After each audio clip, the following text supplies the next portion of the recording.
ایک صحابی ہے، یا رسول اللہ تنگی ہے رزق کی، کوئی وظیفہ بتائیں۔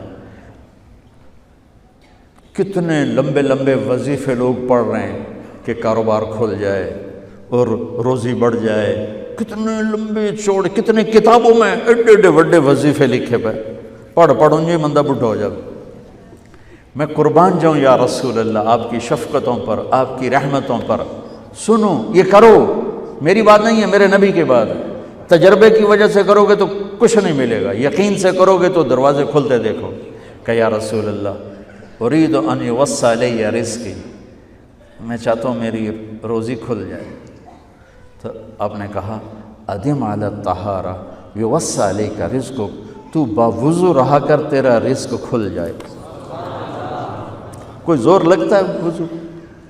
تمہارے ہاں تو سردی ہوتی ہی کوئی نہیں کہ بھئی ٹھنڈا پانی ہے کیسے وضو، یہ تو ہمارے لیے مسئلہ ہے کہ بھئی ٹھنڈا پانی ہے کیسے وضو کرو۔ وہ ہمارے گاؤں کا مراسی مجھے مل گیا، میں نے کہا چل نماز پڑھے گی، نہیں جی میاں جی سردی بڑی، نہ لے جاؤ سردی بڑی، مراسیوں کو سردی زیادہ لگتی ہے۔ میں نے کہا نہیں آج تک نماز پڑھا کے چھڑنا ہے۔ میں اس کو لے کے جب وہ ٹوٹی پہ بیٹھا نا، جو ہی ہاتھ پہ پانی، اوہ حالے ہو ٹھنڈا پانی، اوہ حالے ہو ٹھنڈا پانی۔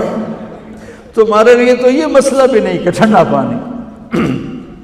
میرے نبی کی یہ سارا مجمع لے لو، یہ اوپر مستورات لے لیں، ادم علی الطہارہ یوسع علیک رزقک۔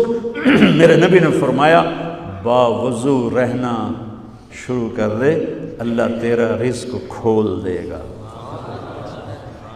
ابھی اللہ رسول کی آپس کی بات ہے تو میری بات ہوتی تو دیوار پہ مار دو، تجربہ کرو۔ نبی کی بات کو تجربہ کر کے نہیں کرتے، یقین کے ساتھ کرتے ہیں۔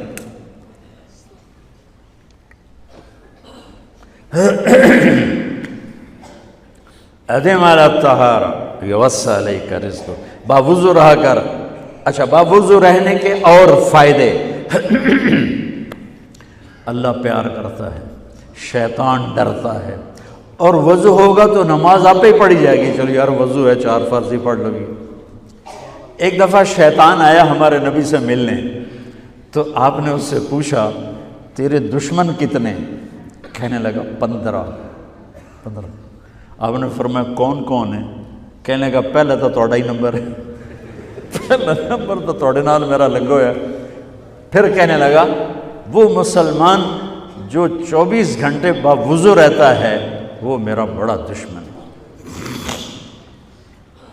جو باوضو رہتا ہے اور باوضو سوتا ہے، ایک فرشتہ اس کے لیے بندگی کا ثواب لکھتا رہتا ہے۔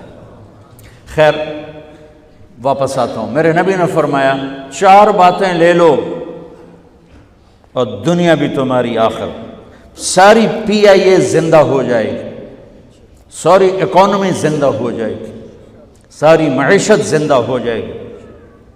5 بھی نہیں، ایک انگلی بھی آپ نے نیچے کر دی، کہ یہ بس اتنی لے لو۔ حفظ و امانت، صدق حدیث، حسن خلیقت، عفت فی طعمت۔ کیا خوبصورت! ساری زندگی کسی کو دھوکہ نہ دینا، دیانت داری۔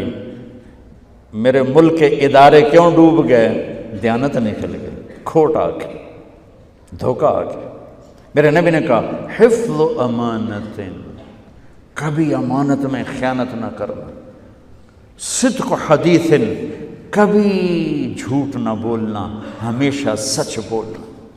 میرے نبی نے فرمایا میرا امتی ہر گناہ کر سکتا ہے، 2 نہیں کر سکتا، ایک جھوٹ کبھی نہیں بولے گا، ایک دھوکہ کبھی نہیں دے گا۔ میرے نبی کی 2 صفتیں ہائی لائٹ ہوئیں، صادق اور بولو کیا ہیں؟ کوئی اور بھی تو ہو سکتی تھی، جس سے مشہور کیا، کعبہ قوسین بھی تو ہے، اور ادنا بھی تو ہے، واللیل بھی تو ہے سیاہ زلفوں والا، والضحیٰ بھی تو ہے روشن چہرے والا۔ کس سے مشہور کیا؟ صادق امین۔ اگر آپ مجھ سے سوال کرو، میں ممبر رسول پہ بیٹھا ہوں کہ مولانا صاحب سارے دین کو 2 لفظوں میں بتاؤ، ساری شریعت کو، تو میرے پاس دو لفظ ہیں، سچائی اور امانت داری۔ آپ مجھ سے سوال کرو مولانا صاحب ساری دنیا کے کفر کو بتاؤ، تو میرے پاس دو لفظ ہیں، جھوٹ اور دھوکے بازی۔ جھوٹ اور خیانت، پوری دنیا کا کفر ان کے اندر چھپا ہوا ہے۔ سچائی اور دیانتداری، پوری دنیا کا اسلام اس کے اندر چھپا ہوا ہے۔ دیانت اور سچائی یہ بیج کی طرح ہے، اور پورا اسلام پھر باغ بن کے پھلتا پھولتا ہے۔ جھوٹ اور دھوکہ یہ بھی بیج کی طرح ہے، پھر اس سے کفر کا جنگل کانٹوں بھرا جنم لیتا ہے۔ میرے معاشرے سے جھوٹ نکل جائے، دھوکہ نکل جائے، یہ پاکستان جنت کا ٹکڑا ہے۔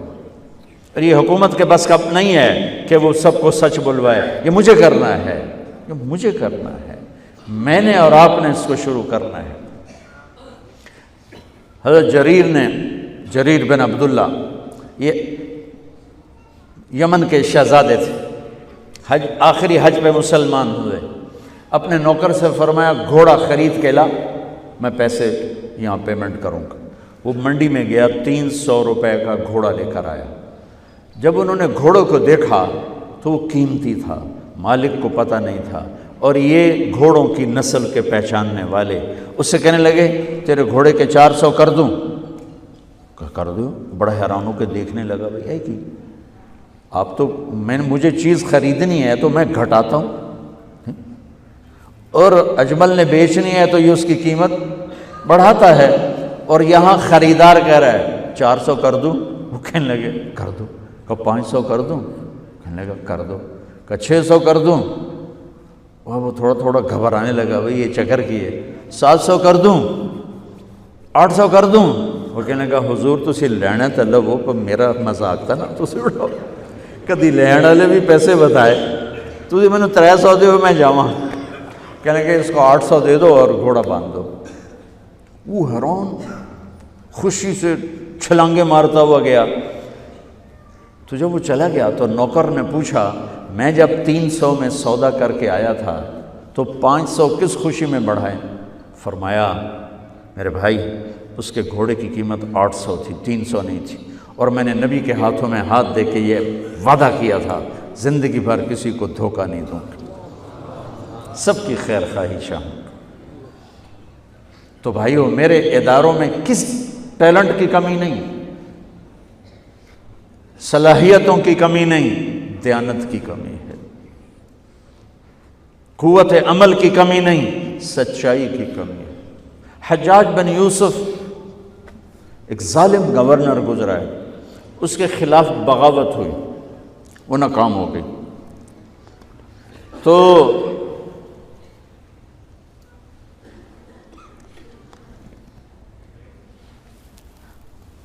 کوفہ میں ایک بزرگ رہتے تھے، ان کے بیٹے اس بغاوت میں شریک تھے۔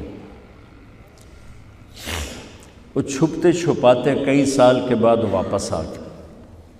ابن خراش ان کا نام تھا۔ ان کی سچائی مشہور تھی کہ ابن خراش جھوٹ نہیں بولتا۔ حجاج کو پتہ چل گیا CID سے کہ آ گئے، تو اس نے کہا آج ابن خراش کا امتحان ہوگا۔ اس کو کھانے پہ بلایا، عنوان ہی نہیں بنایا تفتیش کا، کھانے پہ بلایا اور کھانا شروع ہو گیا۔ باتوں باتوں میں کہتا ہے ابن خراش آپ کے بیٹے ہمارے خلاف لڑ کے بھاگ گئے تھے، کوئی پتہ ہے؟ تو ابن خراش ہنس پڑے، کہنے لگے حجاج زندگی موت تو اللہ کے ہاتھ میں ہے، گھر آئے بیٹھے۔ تو اس نے کہا تیری سچائی کو سلام کرتا ہوں، اگر تو جھوٹ بولتا یہیں تیرا سر اتارتا، پھر تیرے بیٹوں کا جاؤ سلام ہے تیری سچائی کو، تیرے بیٹے تجھے مبارک ہوں، مسلمان جھوٹ نہیں بولتا۔